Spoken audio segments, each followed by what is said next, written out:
وَلَقَدْ آتَيْنَا مُوسَى الْكِتَابَ وَقَفَّيْنَا مِن بَعْدِهِ بِالرُّسُلِ، اور ہم نے موسیٰ کو کتاب دی تورات، اور قفینا من بعدہ بالرسل، اور پھر اس کے بعد پے بپے لگاتار ہم رسول بھیجتے رہے۔ ایک بات نوٹ کر لیجئے گا، لفظ رسول اور لفظ نبی میں کچھ فرق ہے، اس وقت تفصیل میں جانے کا موقع نہیں ہے، لیکن یہ تین جوڑے الفاظ کے ایسے ہیں قرآن مجید کی اصطلاحات کے کہ وہ تینوں مترادف کے طور پر بھی استعمال ہو جاتے ہیں اور علیحدہ علیحدہ اپنا مفہوم بھی رکھتے ہیں۔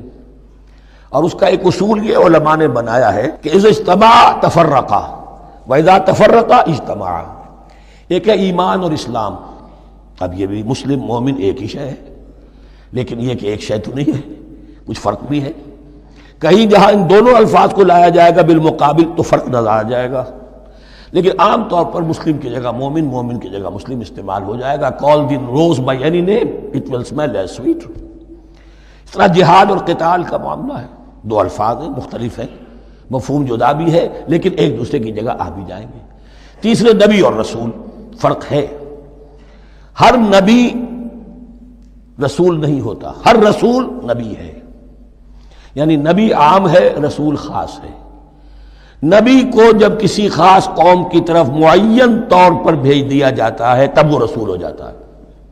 اس سے پہلے اس کی حیثیت ایک ولی اللہ کی ہے، بہت اعلیٰ درجے کا اللہ کا دوست اور ولی جس پر وحی آ رہی ہے۔ عام ولی اللہ میں اور نبی میں فرق یہ ہے، ان پر وحی آتی ہے، ان پر وحی نہیں آتی۔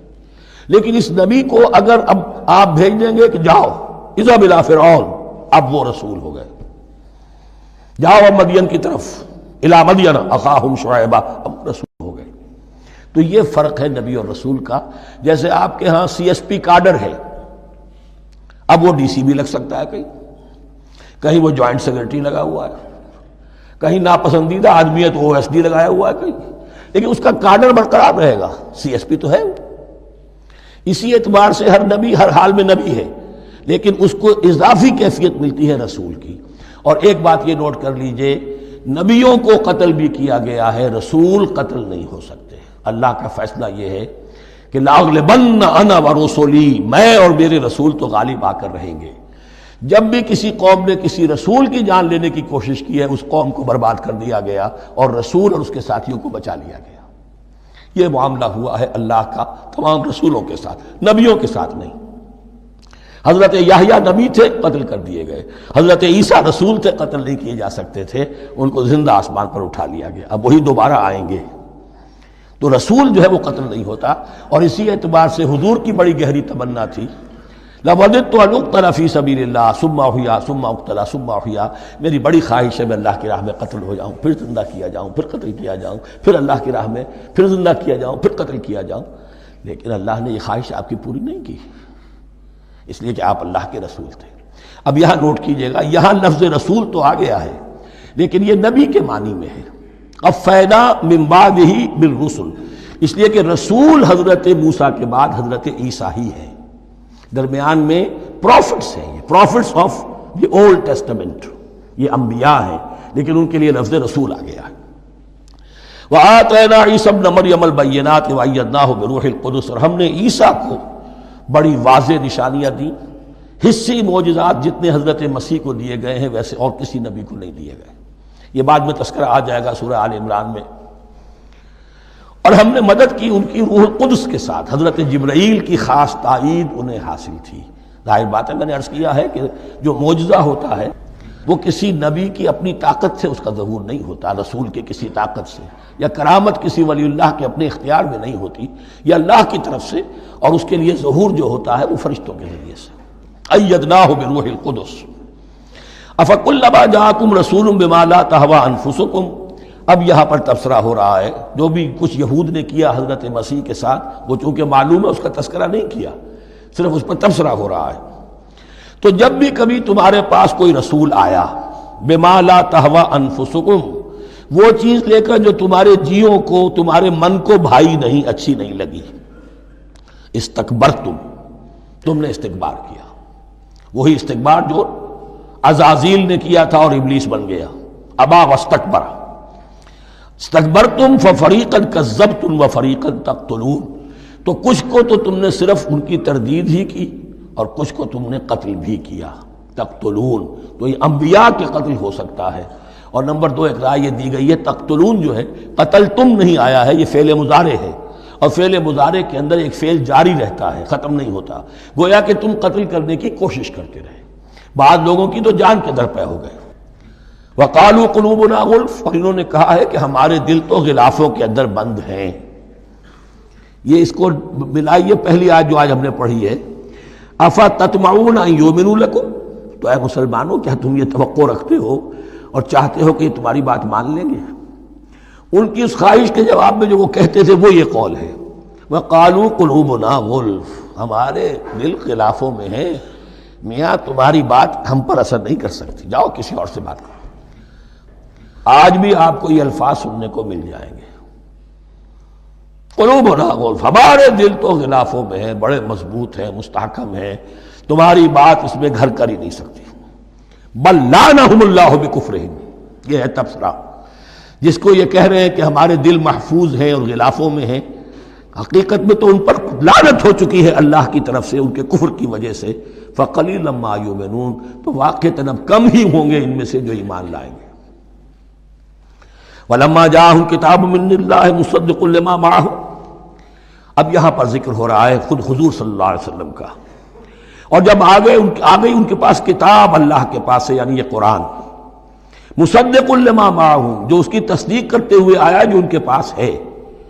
میں اس کی وضاحت کر چکا ہوں، قرآن ایک طرف تصدیق کرتا ہے تورات اور انجیل کی، اور دوسری طرف وہ مصداق بن کر آیا ہے تورات اور انجیل کی پیشن گوئیوں کا۔ وَكَانُوا مِن قَبْلُ يَسْتَفْتِحُونَ عَلَى الَّذِينَ كَفَرُوا، اور ان کا حال یہ تھا کہ وہ آخری کتاب اور آخری نبی کے حوالے اور واسطے سے اللہ تعالیٰ سے فتح کی دعائیں کیا کرتے تھے کافروں کے خلاف۔ ہوتا کیا تھا کہ یہ 3 قبیلے مدینے میں آ گئے کہ جو یہودی تھے، بنو قینقاع، بنو نذیر اور بنو قریظہ، اسی میں وہاں رہتے تھے اوس اور خزرج جو یمن سے آئے تھے، اصل عربی قبائل تھے، پھر آس پاس کے قبائل بھی تھے، وہ سب کے سب امیین میں سے تھے، ان کے پاس نہ کوئی کتاب، نہ کوئی شریعت، نہ کسی نبوت سے آگاہ۔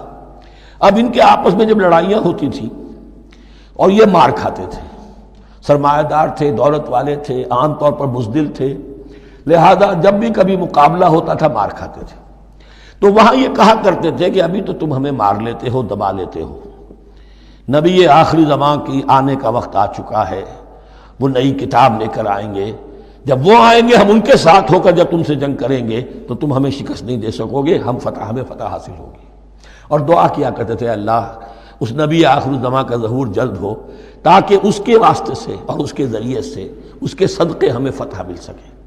یہ دعائیں تھیں، چونکہ خزرج اور اوس کے لوگوں نے ان کی یہ دعائیں سنی ہوئی تھیں۔ یہی وجہ ہے کہ حج میں سن 11 نبوی کے حج میں یا سن 10 نبوی کے حج میں جب وہاں پر 6 آدمیوں سے حضور نے بات کی جو خزرج کے تھے، سب کے سب انہوں نے کلنکھیوں سے ایک دوسرے کو دیکھا، معلوم ہوتا ہے یہ وہی نبی ہیں جن کا ذکر یہ یہودی کرتے ہیں، تو اس سے پہلے کہ وہ ایمان لائے تم ایمان لے آؤ۔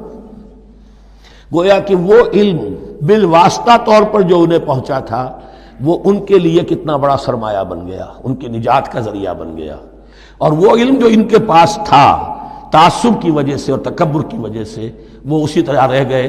فَذَهَبَ اللَّهُ بِنُورِهِمْ وَتَرَكَهُمْ فِي ظُلُمَاتٍ لَا يُبْصِرُونَ صُمٌّ بُكْمٌ عُمْيٌ فَهُمْ لَا يَرْجِعُونَ۔ وَلَمَّا جَاءَهُمْ كِتَابٌ مِّنْ عِندِ اللَّهِ مُصَدِّقٌ لِّمَا مَعَهُمْ وَكَانُوا مِن قَبْلُ يَسْتَفْتِحُونَ عَلَى الَّذِينَ كَفَرُوا فَلَمَّا جَاءَهُمْ مَا عَرَفُوا كَفَرُوا، تو جب ان کے پاس آ گئے وہ چیز جسے انہوں نے پہچان لیا پھر انہوں نے کفر کیا۔ فَلَعْنَةُ اللَّهِ عَلَى الْكَافِرِينَ، تو اللہ کی لعنت ہے ایسے کافروں پر۔ بئس ما اشتروا به أنفسهم أن يكفروا بما أنزل الله بغيا أن ينزل الله من فضله على من يشاء من عباده، بہت بری شے ہے جس کے عوض کہ انہوں نے اپنی جانوں کو فروخت کر دیا، یعنی دنیا کا حقیر سا نفع، یہاں کی حقیر سی مسندیں، یہاں کا جو بھی چودراہٹیں ہیں، جو بھی ان کی حیثیت ہے، صرف اس کا قربانی دینے کو تیار نہیں، یہی تو سبب ہے، اس کی وجہ سے کفر کر رہے ہیں پہچان کر۔ تو بری ہے وہ شے جس کے لیے انہوں نے اپنے آپ کو بیچ دیا۔ ان یکفروا، کہ وہ کفر کر رہے ہیں اس وجہ سے، بما انزل اللہ بغیا، جو اللہ نے نازل فرمایا ہے، اور کفر کیوں کر رہے ہیں؟ اس زدہ میں ان ینزل اللہ من فضلہ علی من یشاء من عبادہ، کہ اللہ تعالیٰ نے نازل کر دیا ہے اپنے اس فضل میں سے اپنے بندوں میں سے جس پر چاہا۔ وہ اس امید میں تھے کہ وہ اسرائیلی ہی ہوگا۔ جب 1400 برس تک نبوت ہمارے پاس رہی، اب فترت کا زمانہ ہے، 600 برس گزر گئے، اب آخری نبی آنا ہے، ان کو گمان یہ تھا وہ ہم میں سے ہی ہوگا۔ یہاں یہ ہوا کہ یہ رحمت اللہ کی اور یہ فضل جو ہے بنی اسماعیل پر ہو گیا۔ اس کی وجہ سے زدم زدہ بغین، اس بغین کے لفظ کو اچھی طرح نوٹ کر لیجئے، یہ اختلاف جو ہوتا ہے دین میں اس کا اصل سبب یہ بغین کا لفظ آئے گا بار بار قرآن مجید میں۔ یہ بغین کیا ہے؟ جس سے عہد حاضر کے ایک خاص جو مکتب فکر ہے سائیکالوجی کا، ایڈلر کا، اس میں یہ قرار دیا گیا ہے کہ انسان کے جو موٹیوز ہیں، جو اس کا انسٹنکٹس ہیں، ان میں ایک بہت پاورفل موٹیو جو ہے to dominate, urge to dominate. میں اس کی بات کیوں مانوں، یہ کیوں نہ میری مانے، یہ ڈومینیشن۔ تو بغین، بغیہ کے معنی بھی ہے حد سے بڑھنا، تجاوز کرنا۔ تو وہ اپنی حد سے بڑھ کر دوسروں کے اوپر روب گانٹھنے کے لیے یہ سارا انہوں نے کیا، اس وجہ سے کہ بنی اسماعیل کے ایک شخص محمد صلی اللہ علیہ وسلم پر اللہ تعالیٰ نے یہ رحمت نازل فرما دی۔ فباؤوا بغضب علی غضب، تو وہ لوٹے غضب پر غضب لے کر، یعنی تہ بر تہ غضب ہے ان پر اللہ تعالیٰ کا۔ وَلِلْكَافِرِينَ عَذَابٌ مُّهِينٌ، اور ایسے کافروں کے لیے اہانت آمیز، مہین اہانت سے بنا ہے، اہانت آمیز عذاب ہے۔ وَإِذَا قِيلَ لَهُمْ آمِنُوا بِمَا أَنزَلَ اللَّهُ، اور جب ان سے کہا جاتا ایمان لاؤ اس پر جو اللہ نے نازل فرمایا، قَالُوا نُؤْمِنُ بِمَا أُنزِلَ عَلَيْنَا، ہم ایمان رکھتے ہیں اس پر جو ہم پر نازل ہوا۔ وَيَكْفُرُونَ بِمَا وَرَاءَهُ، اور وہ کفر کر رہے ہیں جو اس کے پیچھے ہے۔ انہوں نے انجیل کا کفر کیا، حضرت مسیح کو نہیں مانا۔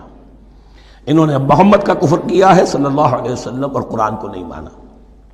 وَهُوَ الْحَقُّ مُصَدِّقًا لِمَا مَعَهُمْ، اور وہ کفر کر رہے ہیں حالانکہ وہ حق ہے، سچ ہے، درست ہے، اور تصدیق کرتے ہوئے آیا ہے اس کی جو ان کے پاس ہے۔ قل، اے نبی ان سے کہیے، فَلِمَ تَقْتُلُونَ أَنبِيَاءَ اللَّهِ، یہاں وہ لفظ واضح ہو گیا، تو پھر کیوں تم قتل کرتے رہے ہو اللہ کے نبیوں کو، من قبل، اس سے پہلے۔ ایسے ہی حق پرست ہو، ایسے ہی جو کچھ تم پر نازل کیا گیا اس پر ایمان رکھنے والے ہو، تو تم نے نبیوں کو کیوں قتل کیا؟ تم نے زکریا کو کیوں قتل کیا علیہ الصلوۃ والسلام؟ تم نے یحییٰ کو کیوں قتل کیا علیہ الصلوۃ والسلام؟ تمہارے تو ہاتھ جو ہے نبیوں کے خون سے آلودہ ہے۔ فَلِمَ تَقْتُلُونَ أَنبِيَاءَ اللَّهِ مِن قَبْلِ إِن كُنتُم مُّؤْمِنِينَ، اگر واقعتاً تم ایمان والے ہو۔ وَلَقَدْ جَاءَكُم مُوسَىٰ بِالْبَيِّنَاتِ، تمہارے پاس موسیٰ آئے تھے کھلی تعلیمات لے کر، واضح معجزے لے کر۔ ثُمَّ اتَّخَذْتُمُ الْعِجْلَ مِن بَعْدِهِ، پھر تم نے اس کے بعد اس کی غیر حاضری میں بچھڑے کو اپنا معبود بنا لیا۔ وَأَنْتُمْ ظَالِمُونَ، اور تم ظالم ہو۔ وَإِذْ أَخَذْنَا مِيثَاقَكُمْ وَرَفَعْنَا فَوْقَكُمُ الطُّورَ، یاد کرو جب کہ ہم نے تم سے عہد لیا تھا اور تمہارے اوپر کوہ طور کو معلق کر دیا تھا۔ خُذُوا مَا آتَيْنَاكُمْ بِقُوَّةٍ، پکڑو اس کو مضبوطی کے ساتھ جو ہم نے تمہیں دیا ہے۔ وَاسْمَعُوا، اور سنو۔ قَالُوا سَمِعْنَا وَعَصَيْنَا، انہوں نے کہا ہم نے سنا اور نافرمانی کی۔ یہ ان کی ایک اور بیماری تھی، الفاظ کو ذرا سا چکر دے کر ایسے پڑھنا کہ مفہوم جو ہے بالکل بدل جائے۔ کوئی اعتراض کرے تو کہے گا کوئی شخص کہ اپنے کانوں کا جا کے میل نکلوائیے، میں نے تو اطعنا کہا تھا، آپ کو عصینا سننے میں آ گیا۔ لیکن وہ اپنے لوگ جو ہوتے تھے ان کے منافقوں کے، اور آپس میں جو ہوتے تھے وہی منافق اس وقت حضرت موسیٰ کے ساتھ کردار تو ایک ہی رہا ہے ہمیشہ سے۔ اس کردار کے لوگ جو ہیں یہ حرکتیں کرتے تھے، اور پھر ان سے سرزنش کی جاتی کہ بھائی ہم نے تو کہا تھا سمعنا واطعنا، آپ کے اپنی سماعت میں کوئی خلل ہوگا۔ قالوا سمعنا وعصینا، ہم نے سنا اور ہم نے رد کیا، نافرمانی کی۔ وَأُشْرِبُوا فِي قُلُوبِهِمُ الْعِجْلَ بِكُفْرِهِمْ، اور ان کے اس کفر کی پاداش میں یا کفران نعمت کی سزا کے طور پر ان کے دلوں میں بچھڑے کی محبت اور تقدس جو ہے وہ پلا دیا گیا۔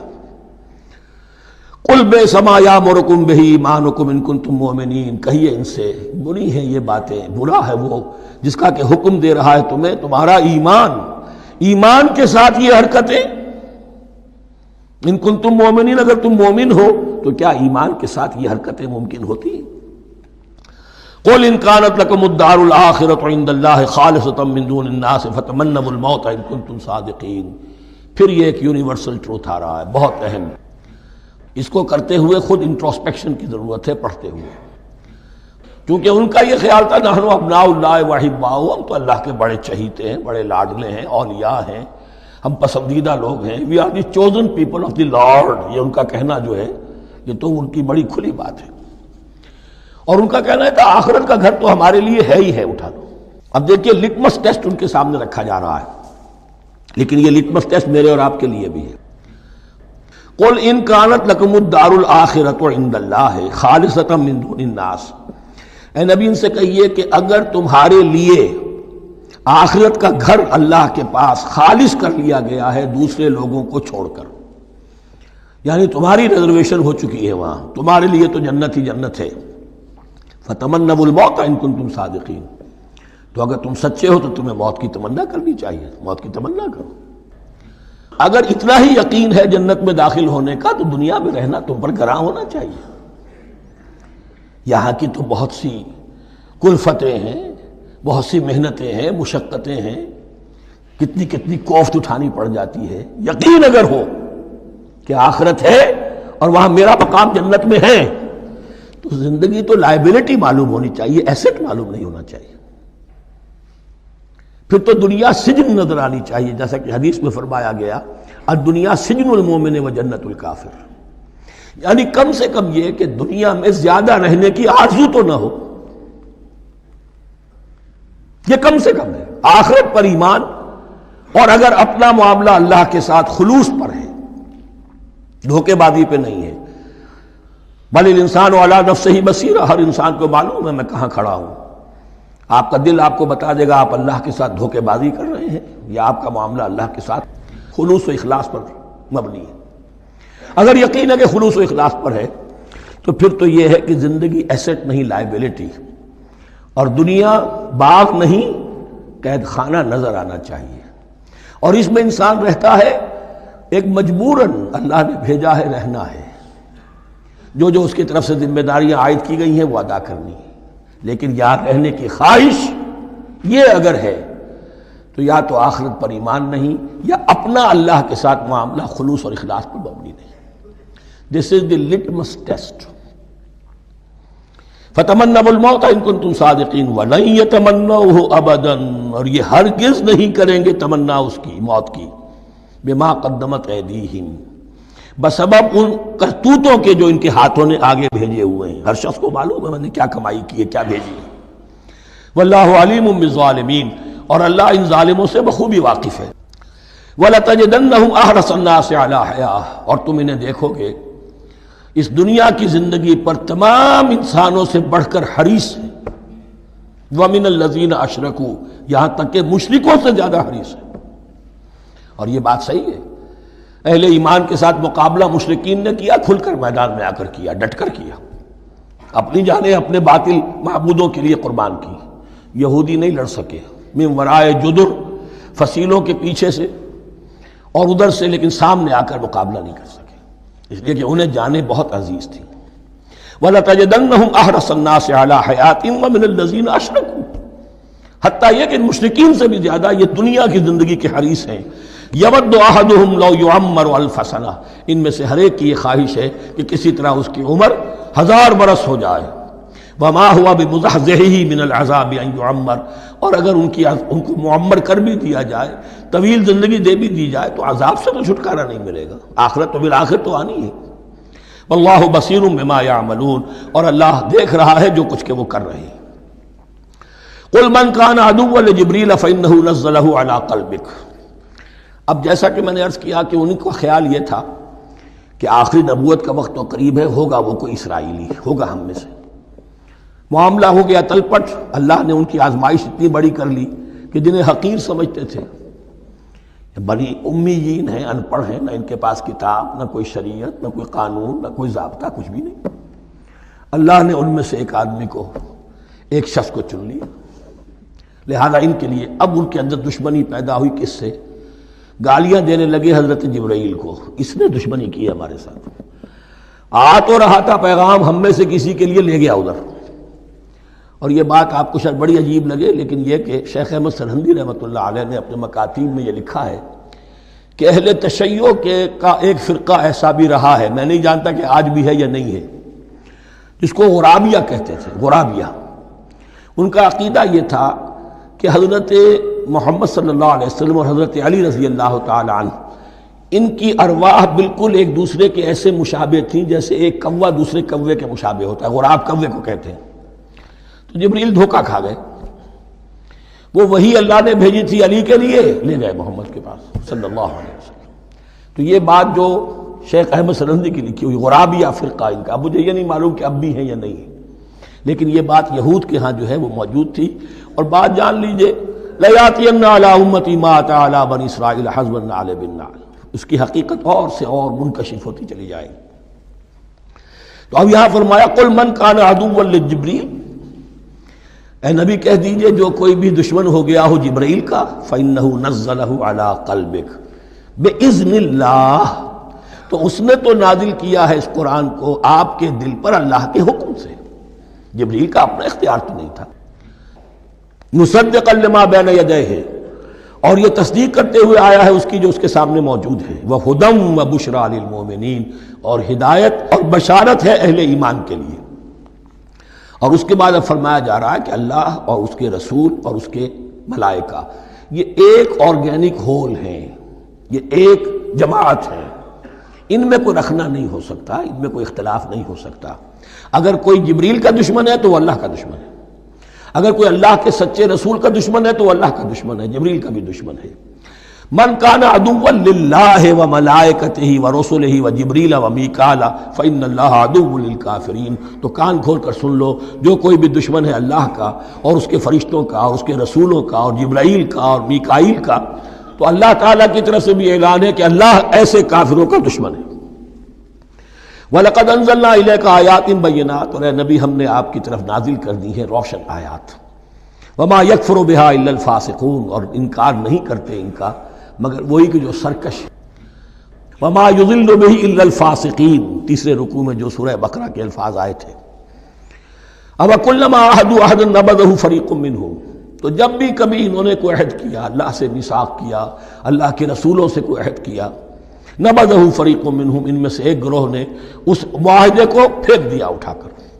بل اکثرہم لا یؤمنون، بلکہ ان کی اکثریت جو ہے ایمان سے خالی ہے، جیسا کہ حال آج امت مسلمہ کا ہے۔ مسلمان ہیں، ایمان حقیقی، ایمان قلبی، یقین والا ایمان وہ کتنوں کو حاصل ہے؟ ڈھونڈ اب ان کو چراغ رخ زیبا لے کر۔ وَلَمَّا جَاءَهُمْ رَسُولٌ مِّنْ عِندِ اللَّهِ مُصَدِّقٌ لِّمَا مَعَهُمْ نَبَذَ فَرِيقٌ مِّنَ الَّذِينَ أُوتُوا الْكِتَابَ، پھر وہی بات، اور جب آئے ان کے پاس اللہ کی طرف سے ایک رسول یعنی محمد صلی اللہ علیہ وسلم، مُصَدِّقٌ لِّمَا مَعَهُمْ، اور تصدیق کرتے ہوئے آئے ہیں اس کی جو ان کے پاس موجود ہے، ان کے ساتھ ہے، نَبَذَ فَرِيقٌ مِّنَ الَّذِينَ أُوتُوا الْكِتَابَ كِتَابَ اللَّهِ وَرَاءَ ظُهُورِهِمْ، ان کی ایک گروہ، ان کی ایک جماعت نے اللہ کی کتاب کو اپنی پیٹھوں کے پیچھے پھینک دیا۔ کأنہم لا یعلمون، گویا کہ وہ جانتے ہی نہیں، انجانے سے ہو کر رہ گئے، نہیں ہمیں کچھ پتہ نہیں۔ ان کے عوام پوچھتے ہوں گے کیا یہ وہی نبی ہیں جن کا ذکر نہیں، کیا بولے، کوئی یقین سے نہیں کہہ سکتے، کچھ نہیں، ابھی دیکھیں گے، تیل دیکھو، تیل کی دھار دیکھو، کأنہم لا یعلمون، جیسے انہیں علم نہیں۔ واتبعوا ما تتلو الشیاطین علی ملک سلیمان، اب ایک اور حقیقت نوٹ کیجئے، جب کسی مسلمان امت میں دین کی اصل حقیقت، اصل تعلیمات سے بہت پیدا ہوتا ہے تو رجحان کدھر ہو جاتا ہے؟ جادو، ٹونا، ٹوٹکا، تعویذ، عملیات، قرآن کی عملیات۔ قرآن اترا تھا کسی اور کے لیے، کام کے لیے، یہ اس کو ذریعہ بناتے ہیں دشمن کو زیر کرنے کے لیے۔ محبوب آپ کے قدموں میں آ کر گرے گا، عمل قرآنی ہے، اتنے 100 روپے کا آپ لیجائے، یہ تو مل جائے گا۔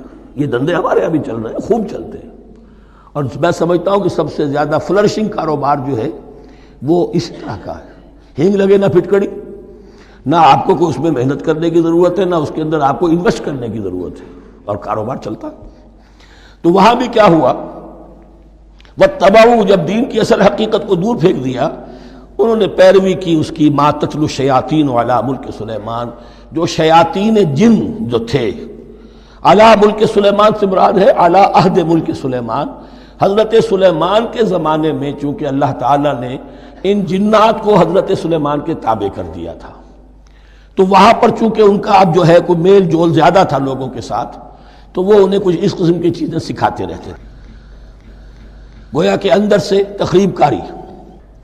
وَاتَّبَعُوا مَا تَتْلُو الشَّيَاطِينُ عَلَىٰ مُلْكِ سُلَيْمَانَ وَمَا كَفَرَ سُلَيْمَانُ وَلَٰكِنَّ الشَّيَاطِينَ كَفَرُوا، اور سن لو سلیمان نے کبھی کفر نہیں کیا بلکہ یہ شیاطین تھے کہ جو کفر کرتے تھے۔ جادو کفر ہے، لیکن آپ کو نقش سلیمانی آج تک بھی لفظ ملے گا، نقش سلیمانی۔ آج بھی مسلمان بھی ان چیزوں کو حضرت سلیمان کی طرف منسوب کر رہے ہیں، وہ ظلم اب بھی جاری ہے۔ وما کفر سلیمان ولکن الشیاطین کفروا یعلمون الناس السحر، وہ لوگوں کو جادو سکھاتے تھے۔ وما انزل علی الملکین ببابل ہاروت و ماروت، اور جو کچھ نازل کیا گیا دو فرشتوں پر، ہاروت اور ماروت پر، بابل میں۔ بابل یہ ہے پرانا عراق، بیبلونیا۔ نبوکدنضر بھی بیبلونیا کا بادشاہ تھا، نمرود بھی بیبلونیا کا بادشاہ تھا۔ عراق کے بادشاہوں کا لقب ہی تھا نمرود، نماردہ اس کی جمع ہے۔ تو حضرت سلیمان کی حکومت جب تھی تو وہاں پر یہ لوگ جنات جو ہیں وہ اس قسم کی تخریب کاری کر رہے تھے، تو اللہ تعالیٰ نے آخری آزمائش کے لیے دو فرشتوں کو زمین پر اتارا، اور وہ انسانی شکل میں لوگوں کو جادو سکھاتے تھے، بتاتے بھی جاتے تھے دیکھو جادو کفر ہے، ہم سے مت سیکھو، لیکن اس کے باوجود لوگ سیکھتے تھے۔ تو گویا کہ ان پر اتمام حجت ہو گیا کہ اب ان کے اندر خباثت جو ہے پوری طریقے سے گھر کر چکی ہے۔ وما یعلمان من احد، اور وہ نہیں سکھاتے تھے کسی کو بھی، حتی یقولا انما نحن فتنۃ فلا تکفر، یہاں تک کہ وہ کہہ دیتے تھے کہ دیکھو ہم تمہاری آزمائش کے لیے بھیجے گئے ہیں، ہم فتنہ ہیں تو تم کفر مت کرو۔ فیتعلمون منہما ما یفرقون بہ بین المرء وزوجہ، تو وہ سیکھتے تھے ان دونوں سے وہ شے کہ جس کے ذریعے سے تفریق کر سکیں ایک شخص اور اس کی بیوی کے درمیان، تفرقہ ڈالنا گھروں کے اندر، فساد۔ اب بھی یہ عورتوں کے اندر یہ کام بڑی تیزی کے ساتھ چلتے ہیں، تعویذ اور دھاگے اور کیا کوئی گنڈے چلتے ہیں۔ وما ہم بضارین بہ من احد، اور نہیں تھے وہ ضرر پہنچانے والے کسی کو کچھ بھی الا باذن اللہ۔ ایمان کا تقاضا یہ ہے کہ چاہے کوئی دوا ہو وہ بھی باذن رب کام کرے گی، ورنہ نہیں۔ کوئی اور اسباب طبیعیہ ہیں، ان کے بھی اثرات ظاہر ہوں گے اگر اللہ چاہے گا، اس کے بغیر کچھ نہیں ہو سکتا۔ جادو کا بھی اثر ہوگا تو اللہ کے اذن سے ہوگا۔ تو بندہ مومن کو ڈٹے رہنا چاہیے اور مقابلہ کرنا چاہیے۔ وما هم بضارین بہ من احد الا باذن اللہ ویتعلمون ما یضرهم ولا ينفعهم، اور وہ سیکھتے تھے ان سے وہ چیزیں جو ان کے لیے مضرت بخش تھی، ضرر پہنچانے والی، اور انہیں نفع نہیں پہنچاتی تھی۔ وَلَقَدْ عَلِمُوا لَمَنِ اشْتَرَاهُ مَا لَهُ فِي الْآخِرَةِ مِنْ خَلَاقٍ، حالانکہ یہ بات ان کے علم میں آ چکی تھی کہ جس نے بھی اس چیز کو حاصل کیا، جادو سیکھا، اس کا پھر آخرت میں کوئی حصہ نہیں ہے۔ وَلَبِئْسَ مَا شَرَوْا بِهِ أَنفُسَهُمْ، اور بری تھی وہ چیز جس کے لیے انہوں نے اپنے آپ کو فروخت کر دیا۔ لَوْ كَانُوا يَعْلَمُونَ، کاش کہ انہیں علم ہوتا۔ وَلَوْ أَنَّهُمْ آمَنُوا وَاتَّقَوْا، اور اگر وہ ایمان رکھتے اور تقوی کی روش اختیار کرتے، لَمَثُوبَةٌ مِّنْ عِندِ اللَّهِ خَيْرٌ، تو بدلہ پاتے اللہ کی طرف سے بہت ہی اچھا، بہت خیر۔ لَوْ كَانُوا يَعْلَمُونَ، کاش کہ ان کو معلوم